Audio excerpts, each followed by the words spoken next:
박준규의 브리핑 6 내일신문 박준규 기자 나왔습니다. 안녕하세요. 안녕하세요. 뭐 국제 관계도 긴장 관계가 팽팽하지만은 지금 여의도도 장난 아니네요. 긴장감이. 네, 뭐 이것저것 많이 겹쳐 있습니다. 예. 예산안은 파국 상태에 현재 놓여 있고요. 내일이면은 선거법이 본회의에 부의가 됩니다. 선거법이 본회의에 올라간다라는 거는 이제 국회의장이 언제든지 본회의에 상정을 할 수 있고, 예. 그러면은 이제 전쟁의 선곡 같은 거라고 저희가 해석을 해도 되는 건가요? 그렇죠. 이제는 내일이 되면 국회의장과 또 그 뜻을 같이 하는 의원들이 모여서 본회의를 열고 거기서 표결을 강행할 수도 있는 그런 경우의 수가 새롭게 생기는 겁니다. 그러면 지금 뭐 그 와중에서도 어쨌든 협상을 해야 된다. 뭐 협상론자들도 있고 뭐 예. 아닌 사람도 있고 좀 복잡할 것 같은데 지금 그 전선 어떤 식으로 전선이 형성됐는지 좀 말씀해 주시겠어요? 예, 결국은 예. 이게 선거법이라는 것은 당사자들이 룰을 정하는 거거든요. 그렇죠. 그렇다면 가장 큰 당사자는 여하튼 한국당과 민주당이에요. 거대 정당, 양당이죠. 그렇죠. 가장 많은 참여자들이고요. 그렇다고 보면 두 당을 빼고 두 당 중에 한 당을 빼고 협상을 하기가 어렵다는 점을 민주당이 항상 주장하는 거고요. 특히 예. 요즘 들어서는 더더욱 그렇습니다. 그리고 민주당이 그 이외에 두 가지 더 원칙을 갖고 있는데 지난번에도 제가 말씀드렸듯이 의원 정수는 확대해서는 안 된다. 의원 정수 확산 300명 고정. 예. 그리고 연동형 비례대표제는 반드시 도입해야 된다. 그러니까 의석수 배율이라든가 지금 현재 50% 연동제 도입에서 50을 할 것이냐 100%를 할 것이냐 이 부분도 충분히 논의가 가능한 대목인 거죠. 그렇군요. 여상규 법사위원장은 부의하지 말라라고 국회의장한테 공문을 보냈어요. 공문을 보냈죠. 오늘 내일 부의하는 것은 법적으로 옳지 않다. 그리고 과거 정개특위에서 통과할 때에 안건조정위를 상정을 했는데 이것이 일방적으로 통과됐다. 뭐 이런 주장인데요. 당시 상황을 다시 한번 설명드리면 그때 당시에 한국당이 실제로 장제원 의원 등이 안건조정위원회를 신청을 했어요. 예. 그러면은 90일 이내에 심의를 할 수 있도록 돼 있거든요. 그렇게. 그런데 이 안건조정위가 3개 당, 교섭단체 3개 당이 2명씩에서 6명으로 구성이 됩니다. 그렇군요. 그런데 당시에 바른미래당과 민주당은 찬성하는 쪽이었기 때문에 안건조정위에 올라가 있던 4개의 법안 중에 심상정안을 통과시킨 겁니다. 예. 그러니까 절차를 밟아서 통과를 시킨 거죠. 그러니까 그것을 불법이다 이렇게 이야기하는 것은 좀 적절하지 않은 것 같습니다. 그렇군요. 지금 필리버스터 얘기가 나왔어요. 예전에 저희가 필리버스터 가능성 있다라고 우리 박준규 기자가 말씀하셨는데 이거를 저희 방송을 봤나 봐요. 필리버스터 지금 변혁, 그러니까 지금 바른미래당에서 나온 유승민계 의원들이 필리버스터 하자라고 얘기를 했는데 어떤가요? 그렇죠. 오늘 유승민 의원이 황교안 대표의 천막에 단식 천막에 가서 같이 선거법을 막자. 그리고 우리는 필리버스터로 이것을 차단하겠다. 이런 의지를 보였고요. 그런데 이제 필리버스터라는 게 한계가 있어요. 아마도 12월 3일 이후에 정기국회가 끝나는 12월 10일 사이에서 이 법안이 상정될 가능성이 높은데요. 예. 그때부터 계속 필리버스터가 이어질 가능성은 있어요. 그러면 12월 10일 날 되면 필리버스터가 그냥 끝납니다. 그리고 그 이후에 나머지 의원들이 합의를 해서 본회의를 또 열고 통과시키면 그만이에요. 그렇기 때문에 이것을 할 수 있는 최대한의 기간, 방어할 수 있는 기간은 12월 10일이다. 그러니까 근본적인 뭐 대책, 저항의 대책은 아니네요. 그러니까 그렇죠. 그리고 그때 또 말씀을 드렸듯이 바른미래당뿐만 아니라 한국당도 필리버스터를 하게 되면 본인들이 TV에 나오고 생중계가 돼서 선거운동을 할 수 있을지언정 이것이 본인들한테 유리하지는 않을 겁니다. 왜냐하면 민주당도 같이 필리버스터를 할 거거든요. 민주당도 같이 하나요? 이 상황이 되면은?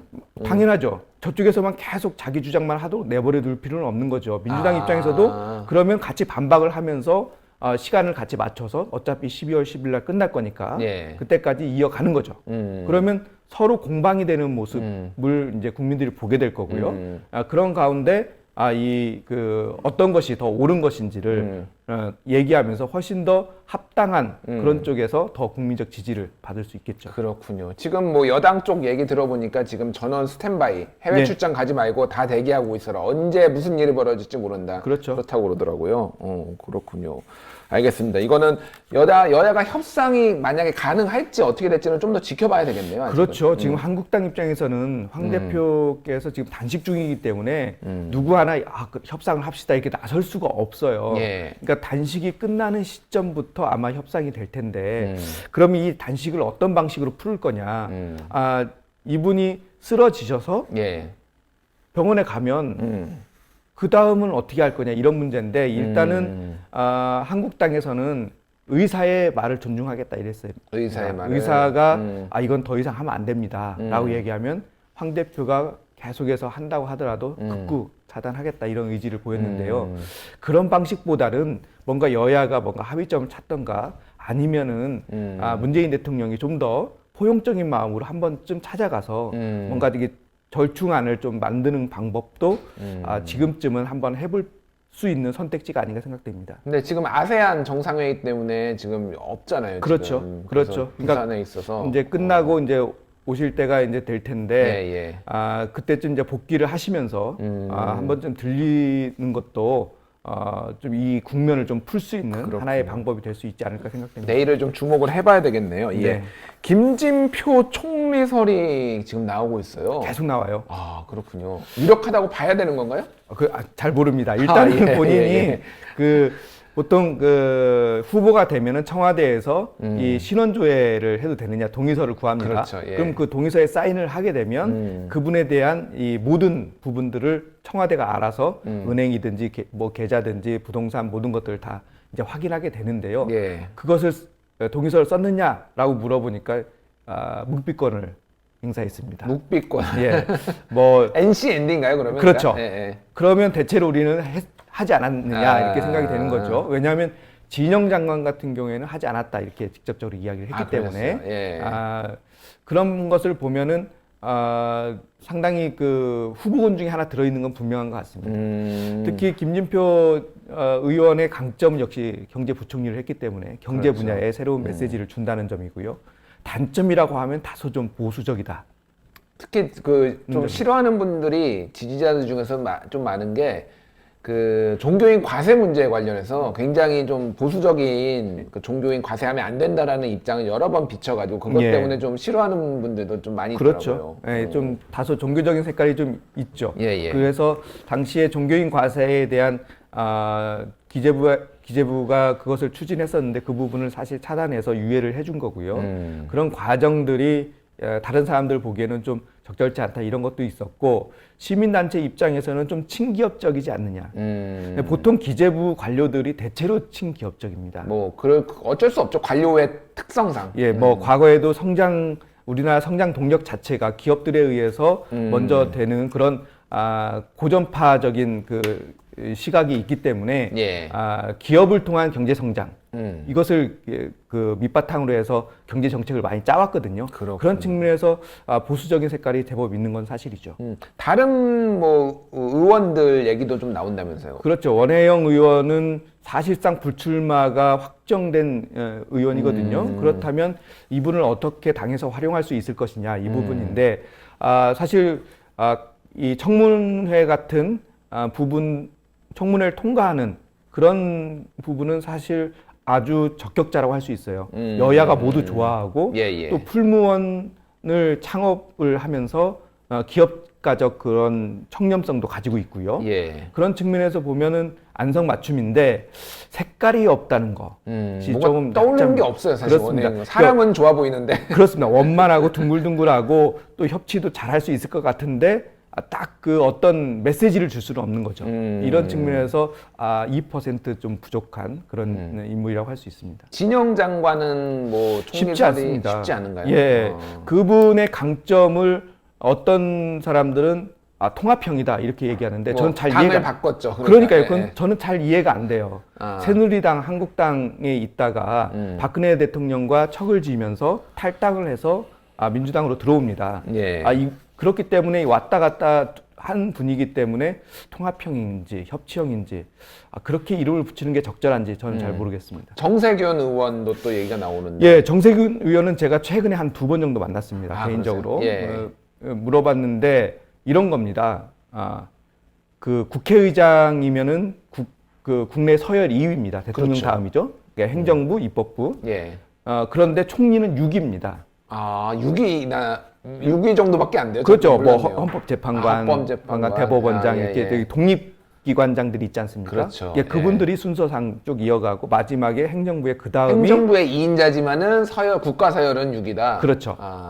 그게 적절하냐? 특히 공식적인 얘기는 아마도 의회 구성원들이 그렇게 하는 것을 싫어할 것이다. 그렇기 때문에 나는 가지 않는다. 이렇게 이야기는 했어요. 그런데 이분이 계속 만나면 이야기하는 게 본인의 산자부 장관 시절의 이야기, 또 현재 이 일본의 수출 규제에 대응한 그 소부장 위원장이에요. 예. 이렇게 어떤 정책적인 면, 행정적인 면을 잘할 수 있다. 이런 얘기를 좀 해요.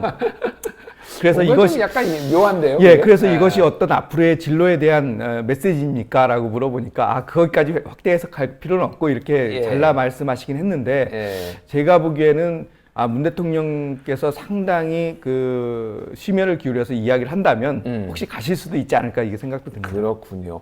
추미애 법무장관 얘기가 나오는데 이거는 어떻게 봐야 되나요? 예, 사실 지금 법무부 장관이 오랫동안 비었죠. 그렇죠. 그래서 차관 대행으로 지금 이어지고 있는데 사실상 문재인 대통령이 직접 검찰 개혁을 주도하고 있다 이렇게 볼 수 있긴 하지만 여하튼 그 수장을 계속 비워둘 수는 없지 않습니까? 예. 그래서 지금 현재 차관을 그대로 승진할 것인지 아니면은 이 의원 중에서 한 명을 할 것인지 이렇게 하면서 얘기됐던 게 그 전해철 의원, 그 다음에 박범계 의원 그리고 지금 말씀하신 그 추미애 의원입니다. 그러니까 추미애 의원 같은 경우에는 지금 광진에서 지역구를 갖고 있는데 그렇죠. 거기에 오세훈 의원이 나올 것으로 예상이 되고 있어요. 그래서 만약에 그 추 의원이 본인이 그 총선을 겨냥하지 않고 현 정부의 어떤 그 기여를 하겠다 이렇게 판단을 한다면 충분히 저는 할 수 있다고는 보는데요. 추 대표는 2년간 유일하게 민주당 계열에서는 2년간 당대표를 임기를 완료한 여성 그 당대표입니다. 근데 당대표였던 사람이 행정부의 장관으로 가는 거에 대해서 또 부정적으로 보는 시각이 있어요. 참 복잡하네요. 예, 이게 우리나라는 이게 서열이라든가 이런 것들을 많이 따지잖아요. 국회의장 하면은 국무총리는 격이 낮아서 못 간다는 얘기도 있고, 뭐 당대표 그렇죠. 하면은 또 장관도 별로다. 그렇죠. 우리 언론사에서도 뭐 국장이나 편집국장을 했는데 어느 기업체의 뭐 과장이나 부장 가면은 이거 좀 후배들 보기 민망하다 뭐 이런 얘기들 하잖아요. 그렇죠. 이렇게 굳이 그럴 필요 있을까 싶은데도 뭐 많이 그런 것들을 챙기는 것 같습니다. 예, 그렇군요. 알겠습니다. 일단 개각은 그러면은 아세안 정상회의가 마치고 돌아온 다음에 아무래도 국회가 워낙 지금 복잡하니까 국회 그렇죠. 돌아가는 상황 보고 12월 중순 정도? 초중순 그렇게 될 텐데요. 예. 여튼 이제 다녀오면은 지금 현재 검증이 되고 있는 상황이거든요. 그러니까 조금씩 이야기가 되고 있을 것이고 지금 나오는 얘기를 들어보면 아마도 이 그 세평을 좀 듣기 위해서 좀 흘리는 게 아닐까 이런 생각도 들어요. 검증하는 과정 중에 하나죠. 여론의 어떤 동향을 좀 그렇죠. 본다. 이제 그런 것들이 계속 나올 것 같고요. 그리고 이제 12월 10일 정기국회 끝나면 아마 개각 발표가 있을 텐데 앞서 말씀드린 대로 이제 총선을 앞두고 한번 삐끗하면 다시 회복하기 어렵기 때문에 아마 최소화할 가능성이 높고요. 오히려 앞서 말씀하신 외교안보 라인 교체라든가 이런 대대적인 청와대 쇄신을 통해서 메시지를 전달하는 방식 이것이 훨씬 더 앞으로의 그 후반기 문재인 정부의 기조를 보여줄 수 있는 그런 메시지가 아닐까 싶습니다. 알겠습니다. 자, 다른 얘기로 좀 넘어가 보죠. 지금 유재수라는 이름이 지금 계속 언론에 떠오르고 있는데 이게 하반기 문재인 정부를 발목을 잡는 강력한 어떤 뭐 계기가 되는 거 아니냐라는 긴장감이 높아지고 있습니다. 그렇죠. 초반에는 유재수 전 부지사가 그렇게 크게 대두될 것 같지 않았는데요. 그리고 한편으로는 조국 수석 정도 수준에서 마무리될 것으로 예상이 됐었는데 그 이상 넘어간다는 그런 그 얘기가 나오는 거죠. 잘 모르시는 분들이 있으니까 간략하게 설명을 해주시죠.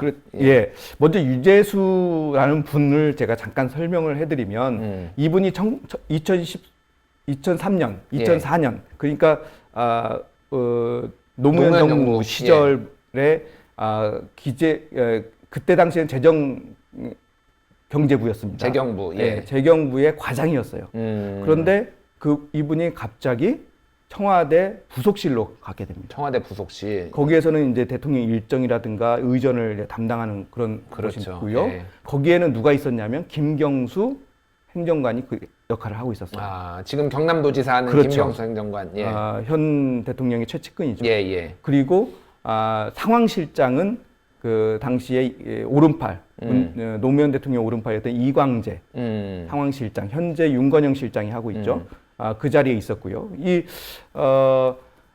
이광재 실장하고는 대학교 동기고요. 나이도 예. 같고요.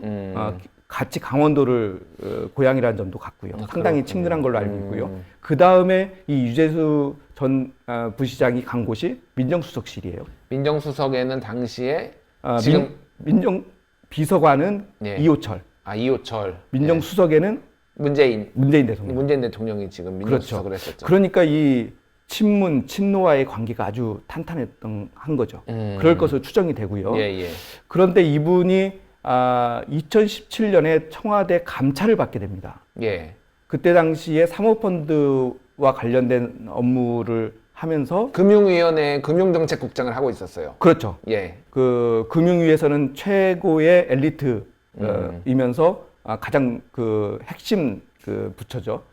거기에서 국장을 하면서 뇌물을 받은 혐의를 받고 청와대 특별감찰반에서 감찰을 하게 됩니다. 예. 그것을 확인하고 사퇴를 해요.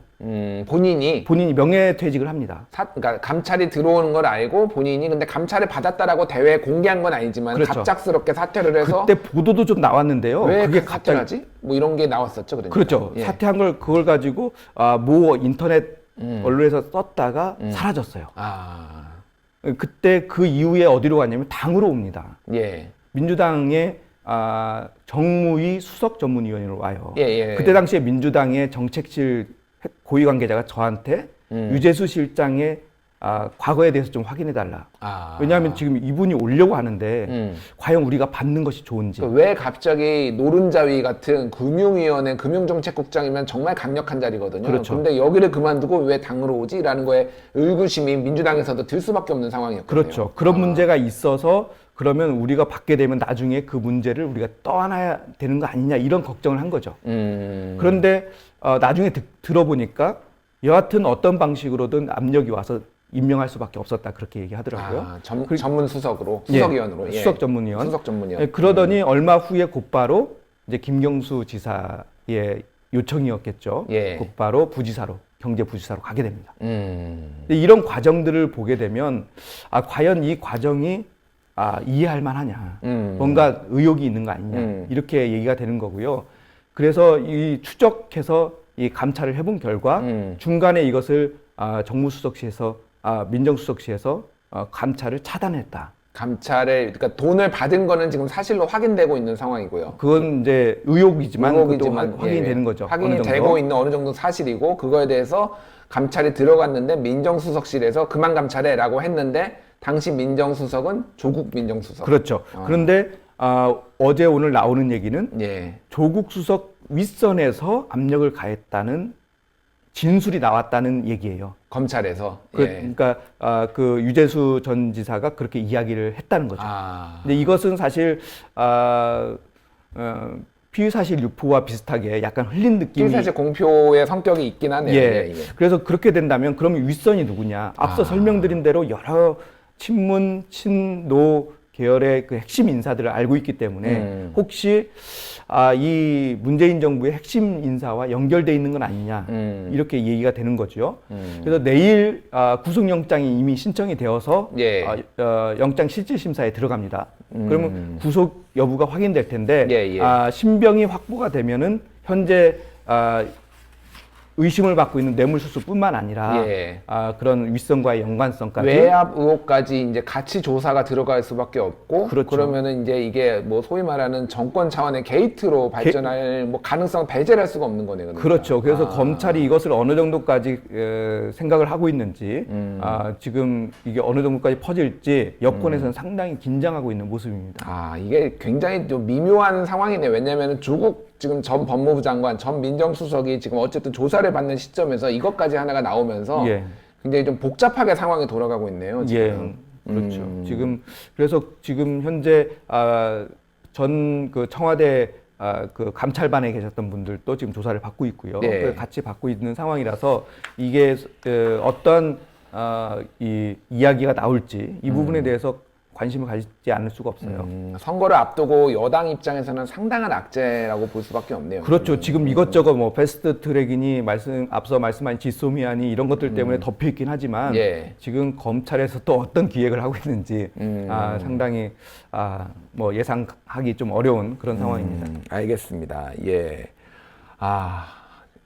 뭐 하여간 오늘 이슈가 너무 많아서 저도 정리가 막았네요. 정신이 하나도 없는데 어쨌든 이 복잡한 내용을 다 정리해 주셔서 감사합니다. 지금까지 내일신문의 박준규 기자였습니다. 감사합니다. 감사합니다.